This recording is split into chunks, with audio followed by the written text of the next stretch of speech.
American fighter planes based in England, operating in the skies of Western Europe against the German Air Force.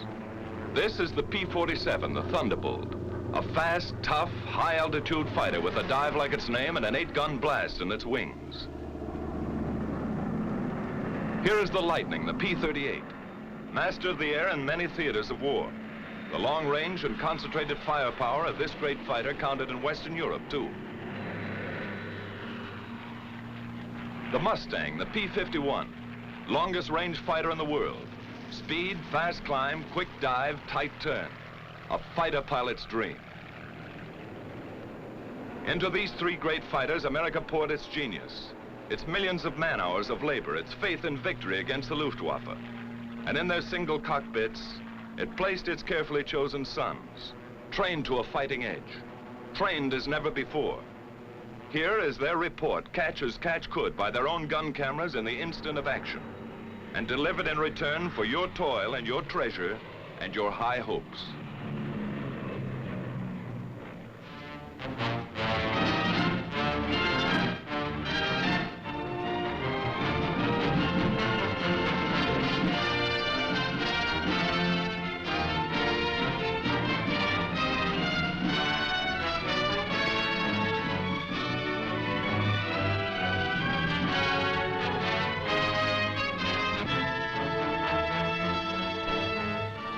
This is a Thunderbolt base in East Anglia on the east coast of England.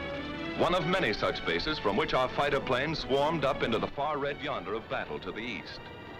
Their main job, although they struck many other blows, was to escort and protect our heavy 4-engine bombers, the big friends, against the Focke-Wulf 190s, the ME 109s, and the enemy's rocket-lobbing twin engines, JU-88s, ME 210s, 410s, and others. To attack them whenever, wherever, and in whatever strength they appeared. Our direct challenge for control of the air. Trucks bring the pilots from the field to the squadron dispersal hut for intelligence interrogation after the mission. Coffee and sandwiches if they want it. Little action today, just a routine escort. You saw 4 190s on the field. That's right. Harry saw them, too. I think it was this field, Jack, further west. We made the 180 here and flew about 2 minutes on 340. Well, that's about 15 miles south of Hanover. We thought that field was knocked out.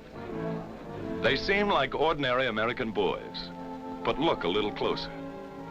Now they pile in a Jeep and ride to chop. They have Jeeps enough, but they like it this way.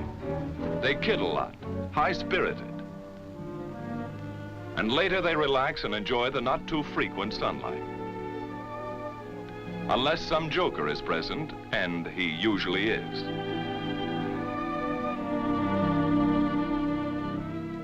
They keep pretty fit, ready to stand anything up to 7 hours in a single-seater in sub-stratosphere, alert every second. And they keep their eye in. This fellow has 22 destroyed. Well, he may have if he keeps at it. And they won't be clay pigeons.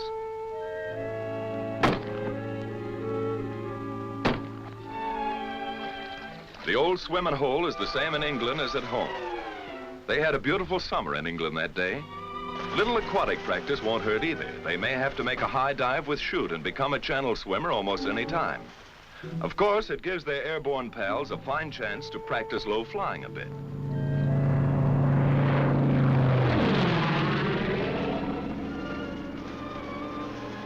The swimmers take no chances on this buzz job. Maybe they're learning not to get behind the 8-ball here. Put the 6 in the corner. Getting in shape for Wimbledon in a small way. Good shot. Keep your eye on the little white ball, Eddie. Keeping up with their crooning, naturally. May need that in the good old by and by. Everybody's favorite newspaper in this town. What goes on in New Guinea, China, and Luzon? What's happening at home? Best of all is their comradeship. Fellows who are trusting one another with their lives in this teamwork war learn to be friends. Somewhere else in England, and another day, from deep sweeps into enemy territory, a weather reconnaissance plane flies in. Its reports are cross-checked with many others, writing the destiny of today or tomorrow in atmospheric pressure lines. Fair in this theater means not impossible, and weather is almost enemy number one. At 8th Air Force, General Doolittle discusses fighter protection. The 8th Fighter Command will give fighter cover to targets and back from the targets. It's desirable that we peel off as many fighters as possible to come down east of the Ruhr and strafe ground targets. How many do you want to peel off? Well, General, we're spreading over a pretty wide area there. I'd recommend very seriously that we hold all strafing to a minimum. All right. Go ahead and send that over to the 8th Fighter Command. Yes, sir. The bomber plan, timing, altitudes, forces, course, and targets have reached the combat operations room at Headquarters 8th Fighter Command. Major General Kepner commanding. Now the General and his Chief of Staff, Brigadier General Griswold, come in to inspect and discuss the plan of escort. Colonel Burns, operations, determines what group shall fly. Colonel James decides their disposition. Colonel Callahan, intelligence, estimates where and when the enemy will intercept. It's an intricate scientific plan, based upon information from many sources, and upon the route and location of the target. Then a field order goes out to the fighter wings, and through them to the fighter groups and squadrons which they control. This command supports 1st and 2nd Bomber Forces. 62nd Group P-47s will escort heavy bombers over enemy coast through target to limit of endurance. All observations will be reported over RT. The field order is received at the fighter base by the duty officer in group operations. He checks the field order for the group rendezvous time with the bombers. He calls maintenance, armament, and others. And in the still dark hours of the morning, a squadron intelligence officer shakes the pilots out of their deep sleep. Briefing at 6:30.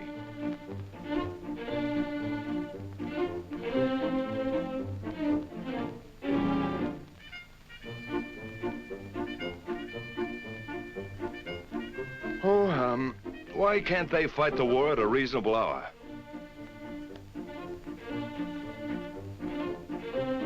Wake up over there if you want any breakfast. There's a show on. Crews, meantime, are warming and priming the aircraft. The crews are a vital part of this show. Tune their kites to fighting pitch. Going places as always, long-range wing tanks are fitted.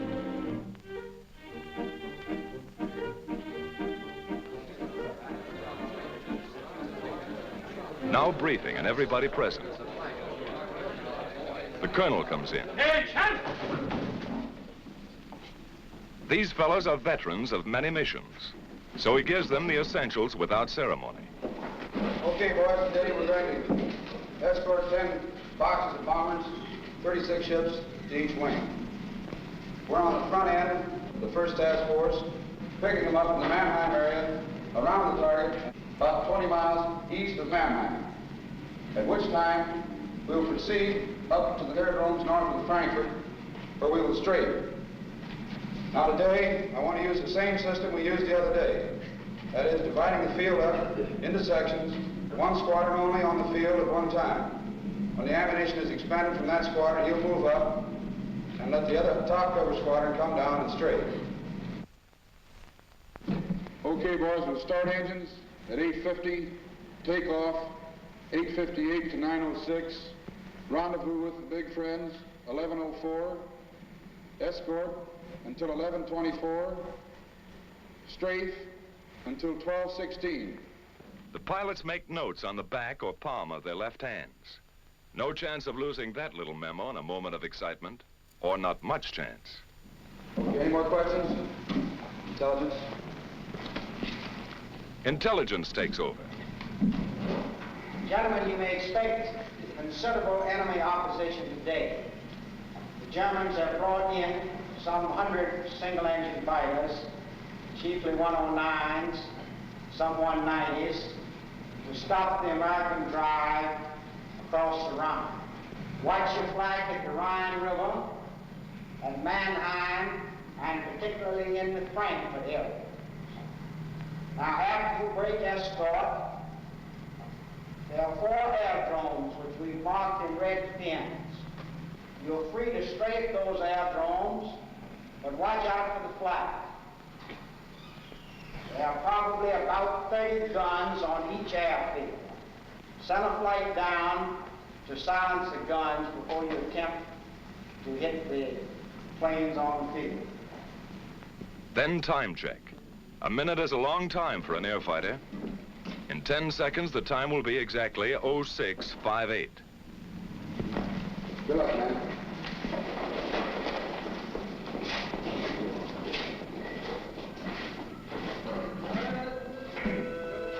Surprised? These fellows know what's at stake. Each man takes his emergency kit and empties his pockets. A scrap of paper might tell a big story to enemy intelligence if he has to bail out. Last but not least, each pilot picks up his chute and rubber dinghy on the way out. 20 minutes before takeoff time, trucks bring the pilots to their planes. The group leader gives his own flight special instructions. Techniques are proven and fairly standard, but they're rugged individualists, these fighter boys, and each leader has a few ideas of his own. All right, let's get aboard. Helmet is not only for warmth, it holds radio earphones too. Oxygen mask contains the mic. No hands to spare on this one-man kite. Here this pilot will fly and fight in the icy substratosphere or dusting the treetops of Germany for anything from 4 to 7 hours. Oh, my aching back.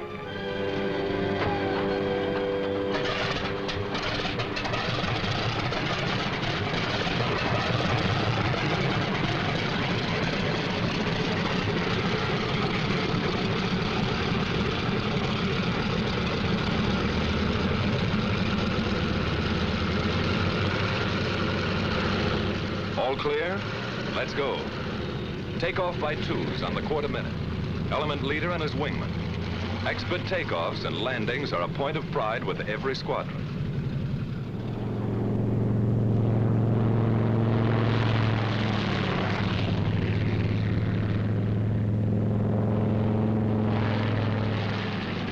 While at other bases, timed to the escort schedule, the P-38s get underway. And at still others, here go the long-range Mustangs to keep their rendezvous with the big friends someplace deep in Germany. Somewhere out there over enemy territory, near or far on the long route as the bombers go out and come home, each of these fighter formations will make rendezvous with them at a certain point on the exact minute. These thunderbolts climb steadily over the channel and into hostile air. They keep fairly close together to prevent wandering and to save gas. That all-important item for the long-range escort fighter. He can't borrow a couple of coupons over Frankfurt or Cologne. Now they open up into battle formation, fairly line abreast. Each pair, leader and wingman, never willingly separated, is a combat element. 4 planes are a flight, 8 a section, 16 a squadron, 3 squadrons a group. All working together because it's teamwork every second or die. Just as simple as that. Close to rendezvous now, and in the distance are the bombers. Advanced formations of the perhaps 100-mile-long Armada. The Thunderbolts maneuver for their escort position. Each pilot searches the sky constantly, watching for the main enemy attack which may come near the coast or deep in Germany, or a hit-and-run sneak attack by the enemy's aerial snipers. Red leader to outpost. Bogies at 10 o'clock level. Outpost to red leader. Your bogies look like friendly Spitfires. But these black darts are not friendly. This is red leader. All right, men on the ball. This is it. 109's at 9 o'clock. Yellow leader to outpost. 1-5 Wolf coming in. Outpost to red leader. Can we get them? It's our turn, Chief. Red leader to outpost. White flight drop tanks and attack. Red flight stay up for cover. Yellow flight continue to escort. Red flight gets rid of its long-range wing tanks before the fight. Then down they go. The sneak attackers try to run for it now, but the Thunderbolts are on them.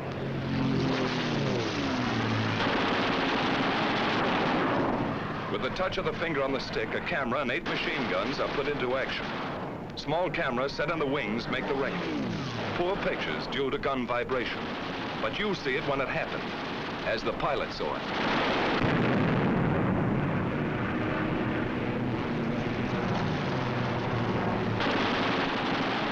armor-piercing incendiary 50 caliber ammunition makes a flash when it strikes, and how it strikes.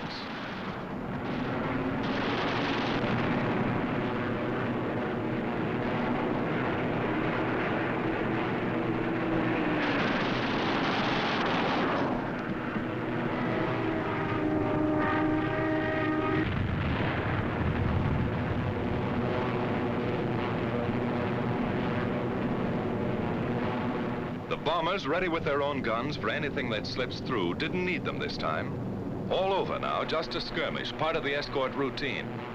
The flight reforms and climbs to regain its position with the rest of the squadron. In the distance, coming in to relieve the Thunderbolts, is a group of Mustangs. This is Red Leader. Okay, men, it's time to break escort. Mustangs coming in at 8 o'clock. The Thunderbolts break escort. They head for home, watching for every possible strafing target on the way. The Mustangs, far in the distance, sweep the surrounding sky as they come in. Next to the belly or wing tank, which doubled the fighter range, the most important feature of long-range fighter escort was the relay system. Because of differences in bomber and fighter speeds and the need of much weaving, fighters used up their time and distance almost twice as fast as the bombers. Thus, the same group of fighters could remain with the bombers only 25 to 40 minutes out of a 6 or 8 hour mission, going and coming. And 1,000 fighters might be needed to keep anything from 40 to 100 on the job at all times. While the enemy could strike with 250 at any point he selected, our fighter groups had to relieve one another at rendezvous points all along the route, like this. Simple in diagram, but difficult in the limitless, often weather-blinded spaces of the enemy air. It took planning, leadership, and most of all, it took individual fighting skill and courage to match the enemy's tactical advantages. Forewarned an hour and a half by his radar as our bombers gained altitude over England, he had plenty of time to mass his fighters at his chosen point of attack and to outnumber our escort at anything from 2 to 1 to 10 to 1. This captured film shows how quickly the 109s and the Focke-Wulf 190s got into action. They were as grimly determined to stop these great daylight thrusts into their industrial heart as our bombers and fighters were resolved to press them home to the hilt.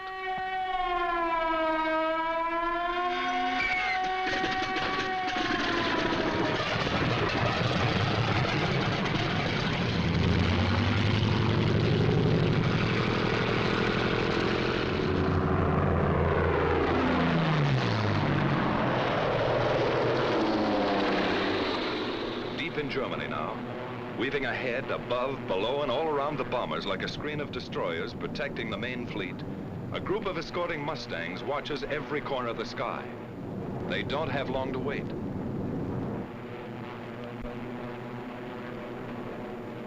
Ceaseless training plus battle experience has taught them to recognize the enemy almost by instinct. Where they are, how they act. First hostile aircraft is spotted. Blue Leader here. Watch it, fellows.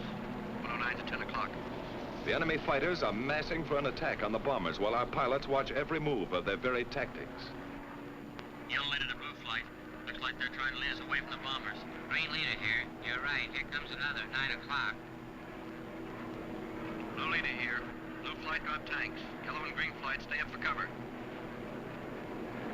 The Mustangs drop wing tanks and plunge into the fight.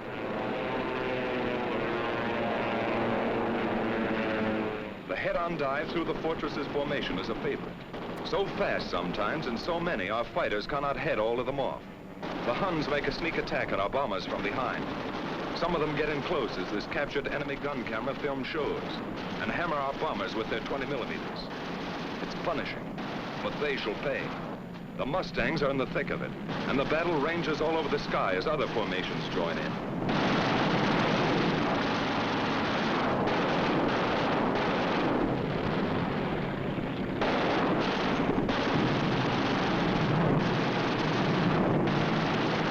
Jerry's attack in waves and sometimes inflict great damage before they're driven off.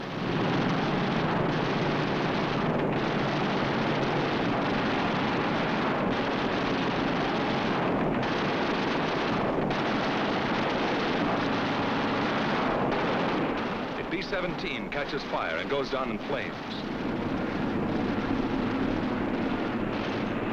The German pilots are determined. So are ours. to the death.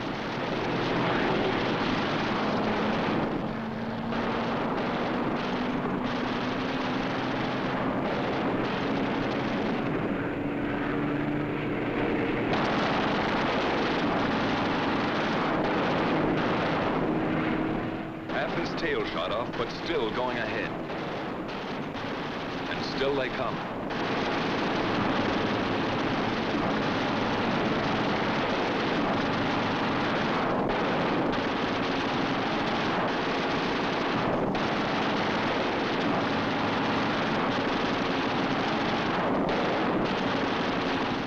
We lose another, but they cannot stop us.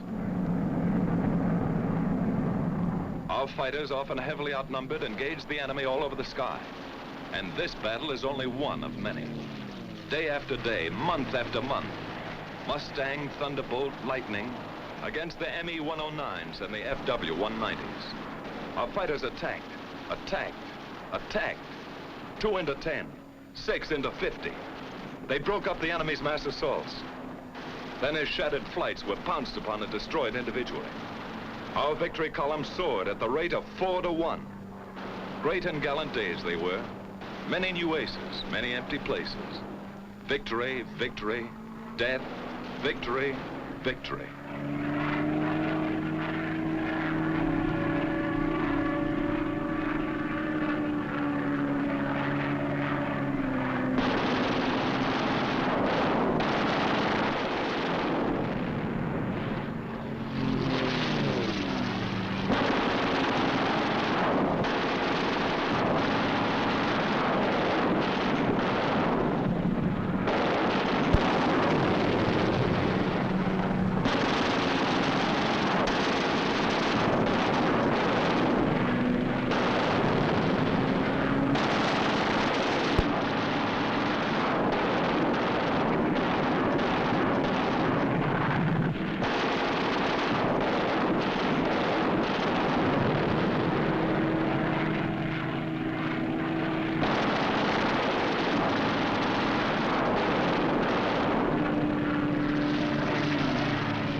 While our ever-increasing fleets of fortresses and liberators pressed relentlessly onto their targets, whenever attacked, they defended themselves with legendary gallantry and effectiveness.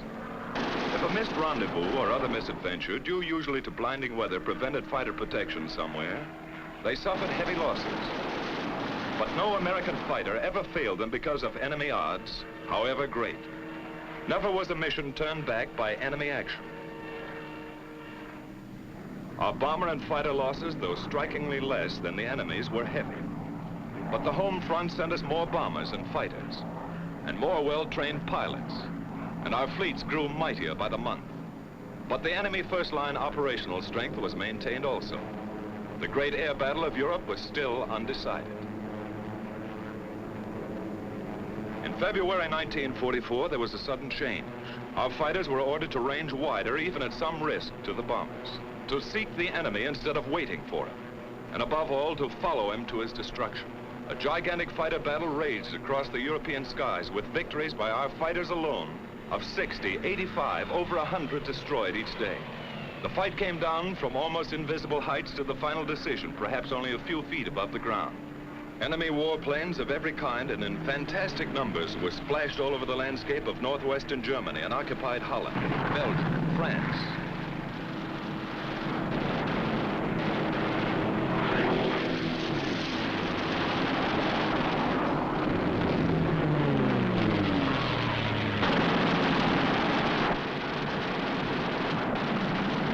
Watch this 190 hit the dust.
was a crucial battle.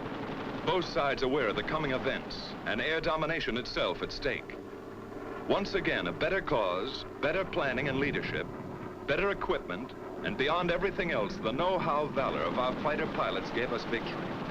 Only this time it was decisive. So many of his aircraft exploded over his own forests and housetops, or were driven, flaming wrecks, into the ground. So many of his famous fighter leaders met death at the hands of some grimly determined boy from Illinois, or Wyoming, or wherever, that his morale was shattered. His defense plan was smashed. The Luftwaffe cried, "Enough."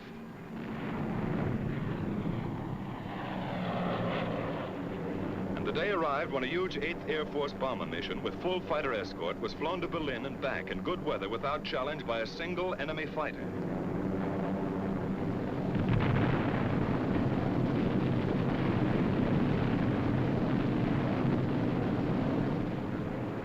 Quickly now, our long-range escort fighters seized their opportunity.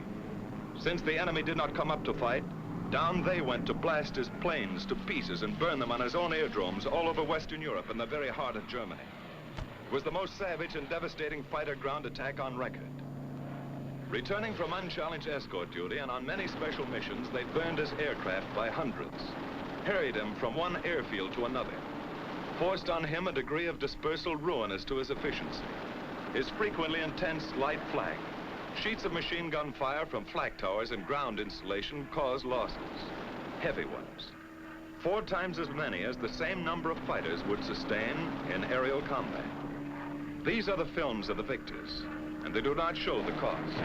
But our fighters never flinched, and by their fine courage, facing destruction in single-engine planes only a few feet above the ground, 500 miles from their bases, they smashed the heavily concentrated front-line operational strength of the German Air Force forever.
These jerry revetments could be attacked only through the front door.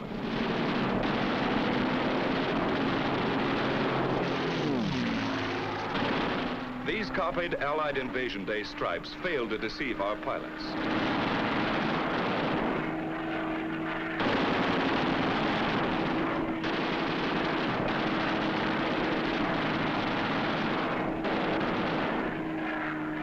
The enemy often dispersed his aircraft in the woods fringing his airdromes.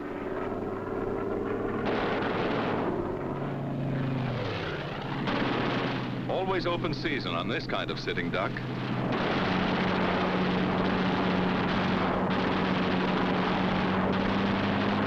Watch this boy reef it around for another crack.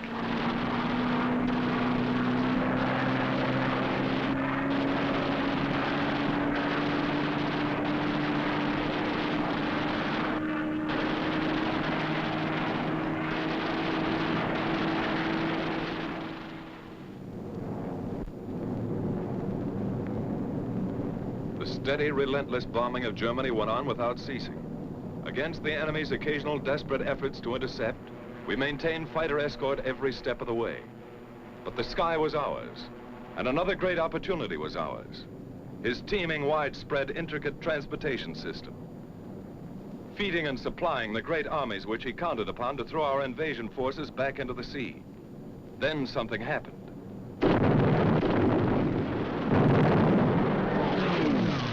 The enemy's roads and railroads were struck with a mighty force of air power. They were tense days, crucial days, and both sides knew it.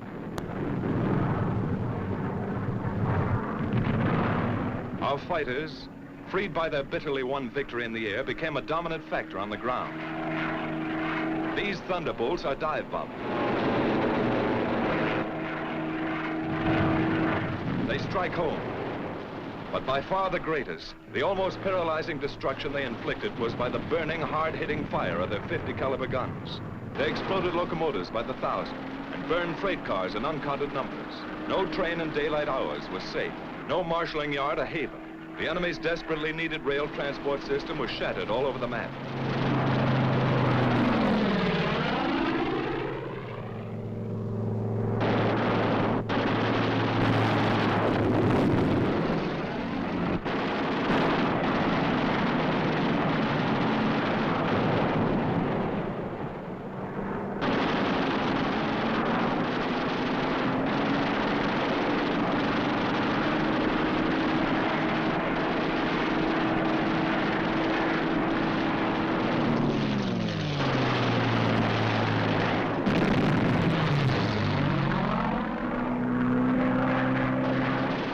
Tank goes up, one of many.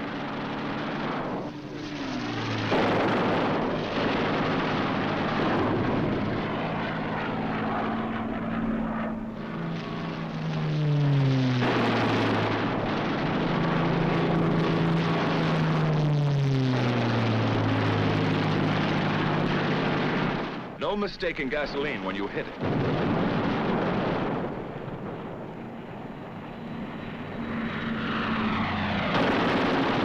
Target too small, even a single railroad car.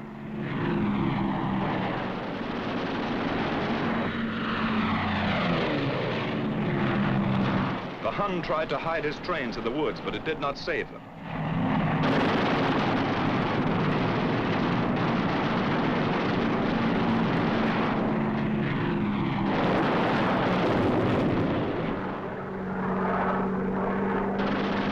His diversion of traffic to slow-moving barges was no escape.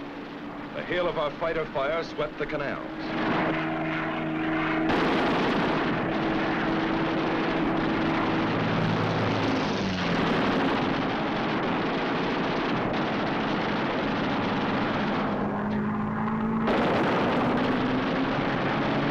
Flak towers like these cause us lots of damage. They took plenty in return. Radio and radar stations came in for a special beating. Flak and machine gun defense was forced upon the enemy wherever he hoped to move. It was intense. Watch these bursts of light flak. Much of it our skillful pilots knew how to avoid. Some of it cost us grievous losses. None of it turned us aside.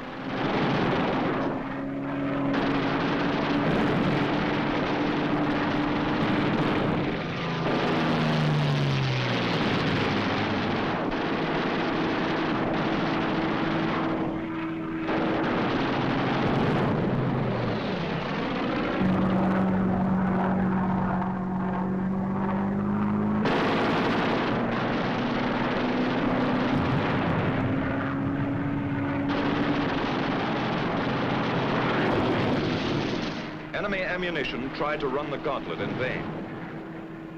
Watch this staff car of a high German officer. Was it Rommel? Could be. At the same time came such a scourge of road traffic as never before known. The enemy could move his convoys effectively only at night, was delayed and destroyed wherever he turned the wheel. What did this mean to the German armies in the West? How did it count on Invasion Day and the Battle of Normandy? Here is the picture of the enemy's transportation system as he was able to take it into the crucial test. Yes, this is the report our fighter pilots send back to you.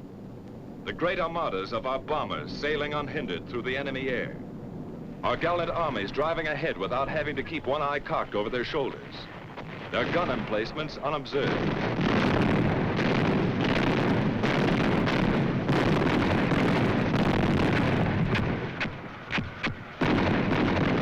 Everywhere above the mighty battle was and is the flash of American fighters.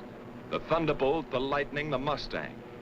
The Germans see them deep in their own sky and cringe. Our men see them above the grim fight and cheer. There are remembered names in the mess halls. Major Gerald Johnson, a crack shot. Major Goodson, gallant fighter. Major Dwayne Beeson, great tactician. Captain Eugene O'Neill, one of the best. Major Don Gentili ran up a flaming record. Colonel Don Blakesley, great leader of 4th Group. Major Walker Mahurin, one of the first and best of the great aces. Major Bob Johnson in all his victories. Lieutenant Colonel Gabreski, with a great career. And Colonel Hubert Zemke, famous commander of 56. A score of victories or more on the records of them all. Duncan, Schilling, Pretty, and many, many others. But this is not the story of our heroes. It belongs to all our gallant fighter pilots who in the decisive hour smashed the Luftwaffe and gave us freedom of the air.